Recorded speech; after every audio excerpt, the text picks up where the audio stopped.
Fine student, तो एक बहुत ही इंपॉर्टेंट एडिटोरियल पढ़ने वाले हम लोग जीएसटी काउंसिल का।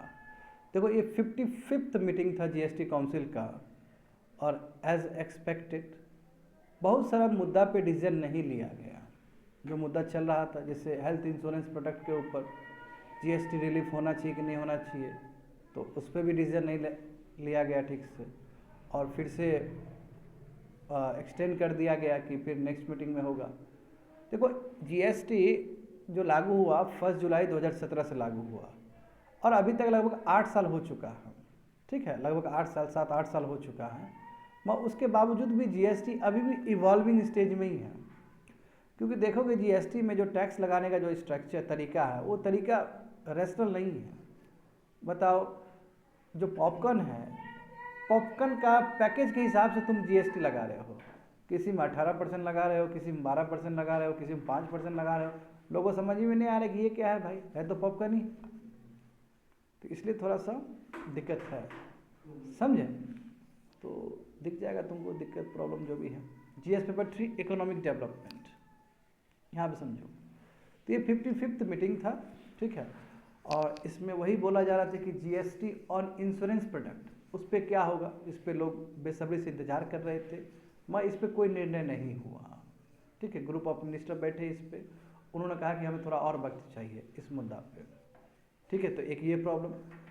और दूसरा प्रॉब्लम ये है बच्चे लोग, याद करो जीएसटी जो बना 1 जुलाई 2017 से, तो उसमें जो मैन्युफैक्चरिंग स्टेट थे, तो मैन्युफैक्चरिंग स्टेट तो रेवेन्यू लॉस कर जाएंगे ना। पहले क्या था कि मैन्युफैक्चरिंग स्टेट है तो उसको बहुत ज़्यादा रेवेन्यू मिलता था, और उस हिसाब से जो मैन्युफैक्चर किया प्रोडक्ट को उसको पैसा मिला उस राज्य को। मगर जीएसटी में क्या हुआ कि इन लोगों का नुकसान होना शुरू हो जाएगा, तो इसलिए उस समय जीएसटी के साथ साथ जीएसटी कंपनसेशन सेस का भी कॉन्सेप्ट आया।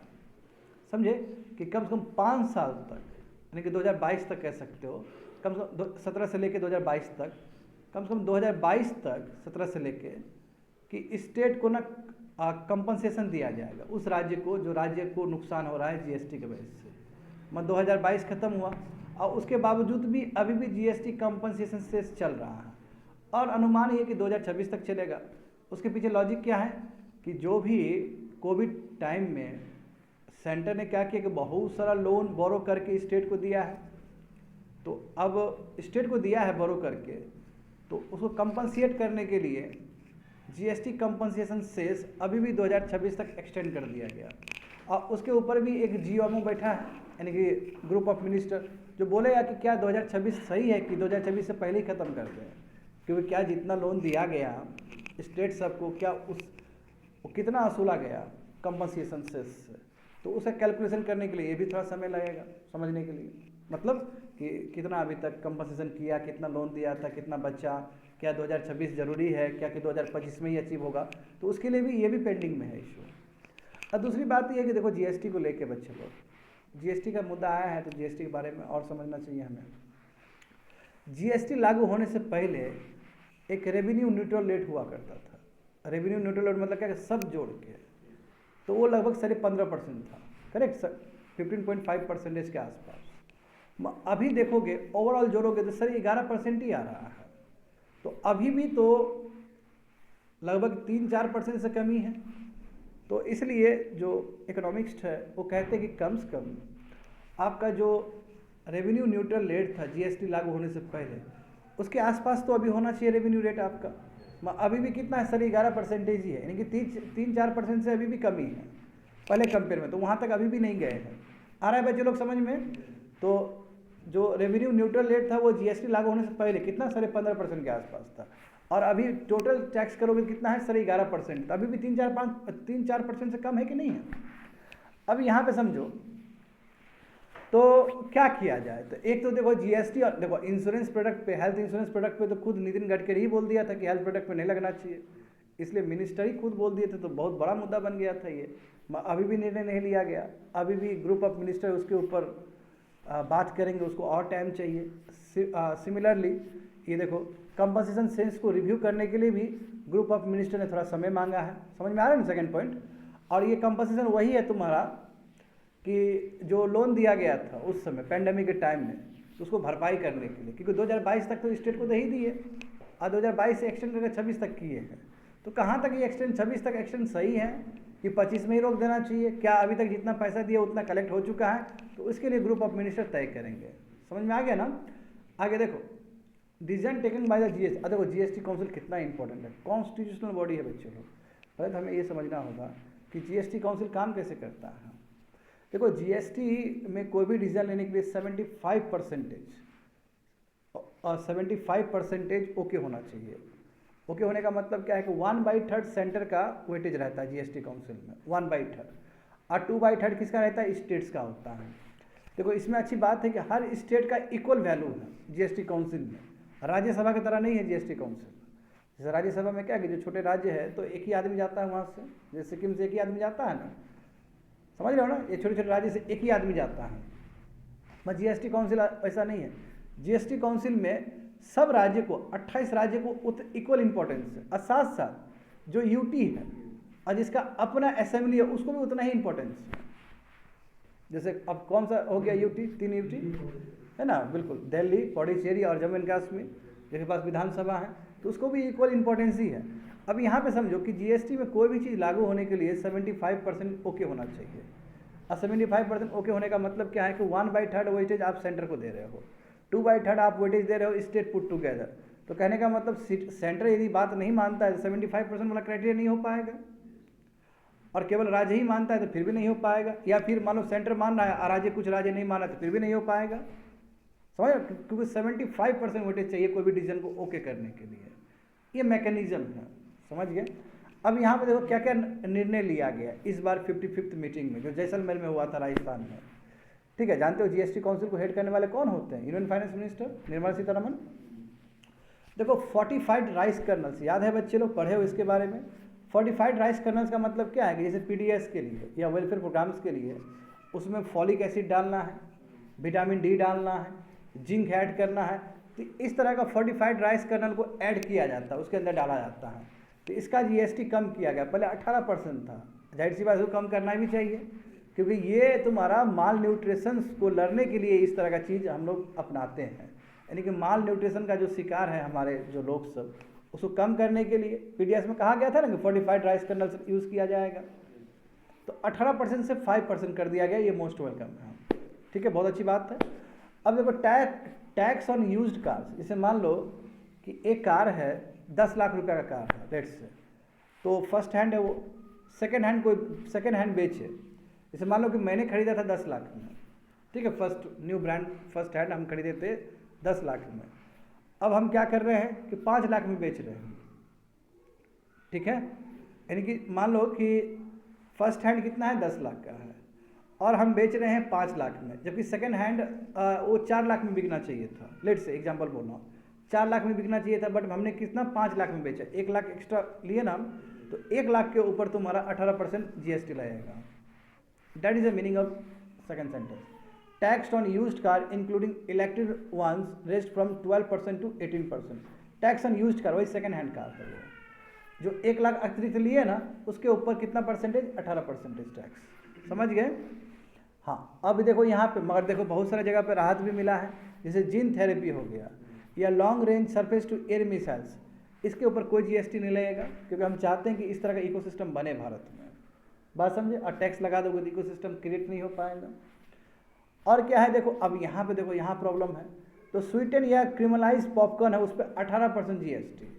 हाँ, 5% सॉल्टी और spicy variety that are not pre package and label, जो लेबलिंग नहीं है उस पर 5%, और 12% तुम्हारा जिसपे सॉबरी पॉपकॉर्न है, यानी कि तीनों ही पॉपकॉर्न है, वही मैं बोल रहा था। जो ब्रांडेड है उस पर ज़्यादा लिया जा रहा है और जो ब्रांडेड नहीं है उस पर 5% लिया जा रहा है, ऐसा कुछ। तो इस चीज़ को लेकर बड़ा ही क्रिटिसिज्म हुआ है सरकार का कि भाई पॉपकॉर्न को भी आप नहीं छोड़ रहे हो, पॉपकॉर्न को भी ऐसे ले रहे हो, हाँ ऐसे ले रहे हो।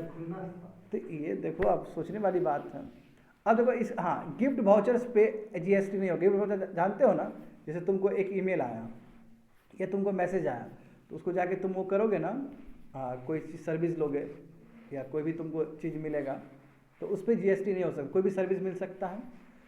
समझ रहे हो ना बात को? जो गिफ्ट वाउचर से, गिफ्ट वाउचर मतलब क्या होता है कि तुमको एक लिंक आया, वो लिंक को गए तुम वो करने के लिए, लिंक को भजाओगे तो अपने आप तुमको सर्विस मिल जाएगा, तो उसके ऊपर कोई टैक्स नहीं, जीएसटी नहीं लगेगा।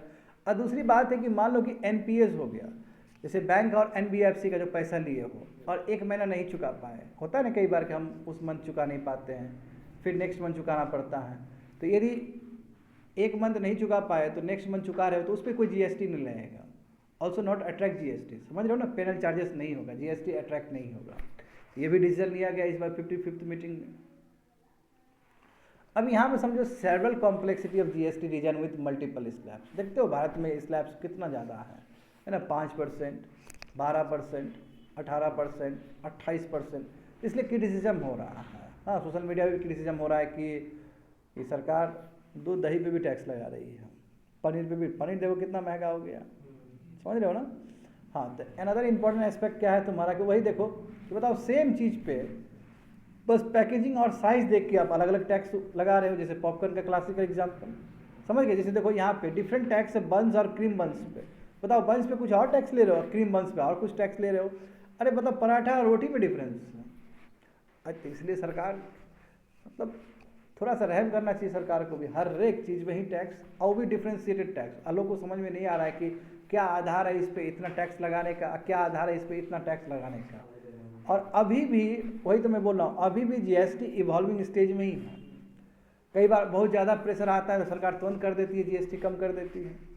और देखिए कि आदमी लोग नहीं बोला है तो फिर उसी तरह रखता है। और दूसरा सबसे बड़ा प्रॉब्लम है कि अभी भी देखो जीएसटी के अंदर बहुत सारा सेक्टर नहीं आया है। इलेक्ट्रिसिटी नहीं है जीएसटी के अंदर, तो इलेक्ट्रिसिटी देखो एमएसएमई को कितना दिक्कत हो रहा होगा, इनपुट टैक्स क्रेडिट नहीं मिल रहा होगा, ठीक है, तो उसका एक प्रॉब्लम। इनपुट टैक्स क्रेडिट बताया ना बच्चे लोग तुम लोग को, है ना, तो बाद में जो फाइनल प्रोडक्ट पे आपका कंपनसेट हो जाता है। तो इनपुट टैक्स क्रेडिट नहीं मिल रहा है। जैसे देखो एयर फ्यूल जो टरबाइन से रिलेटेड जो फ्यूल होता है उस पर भी जीएसटी नहीं लगता है, पेट्रोल और डीजल पे भी जीएसटी नहीं लगता है। यदि जीएसटी नहीं लग रहा है तो टैक्स पे टैक्स लग रहा होगा, कैस्केडिंग इफेक्ट होगा टैक्स का, तो वो भी प्रॉब्लम है। तो इसलिए यदि इलेक्ट्रिसिटी हुआ, यदि पेट्रोल डीजल हुआ, यदि अल्कोहल हुआ, इस सब चीज़ को भी हम यदि जीएसटी के ब्रैकेट में डाल देते हैं ना, तो कहीं ना कहीं जो रेवेन्यू न्यूट्रल रेट है वो लगभग पूरा हो जाता है। और दूसरी बात है कि जो माइक्रो स्मॉल इंटरप्राइज उसको काफ़ी राहत मिलता, समझ गए ना। तो ऐसे भी लोग इस तरह का भी विचार रखते हैं। अब यहाँ पे देखो, अब हमें समझना है कि देखो 115 कंट्री, सोचने वाली बात है, 115 कंट्री में ही जीएसटी टाइप का सिस्टम है पूरा वर्ल्ड में। तुम लोग को लग रहा है जीएसटी नया है केवल भारत का, ऐसा नहीं है। 115 कंट्री में जीएसटी है, उसमें 115 5 ही ऐसा कंट्री है हमारा जहाँ पे 4 या 4 से अधिक जीएसटी स्लैब है, जिसमें इंडिया भी आता है। घाना हुआ, इंडिया हुआ, इटली हुआ, पाकिस्तान भी है और लग्जमबर्ग भी है।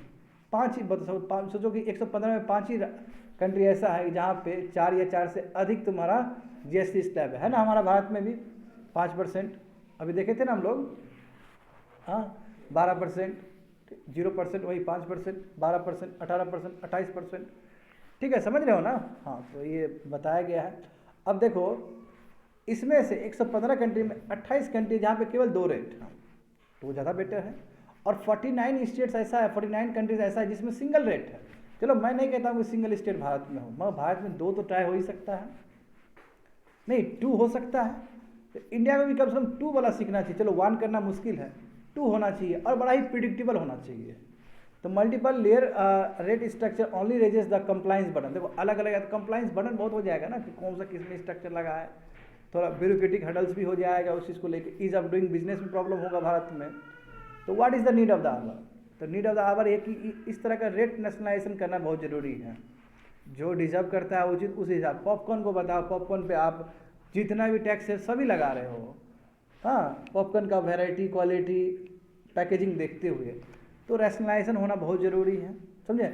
रेवेन्यू न्यूट्रल रेट बताए थे जो 15% है, उसके आसपास हमें पहुंचना चाहिए। और उसके लिए जो जीएसटी के ब्रैकेट में अभी तक नहीं आया है, जैसे पेट्रोलियम प्रोडक्ट, इलेक्ट्रिसिटी, हाँ, और उस तरह और भी बहुत सारा चीज़ है, उस सबको लाना चाहिए, तब जाए कहीं ना कहीं रेवेन्यू न्यूट्रल रेट भी बराबर हो पाएगा। और दूसरी बात है एमएसएमई सबको भी इनपुट टैक्स क्रेडिट का लाभ मिल पाएगा। That's it, completed.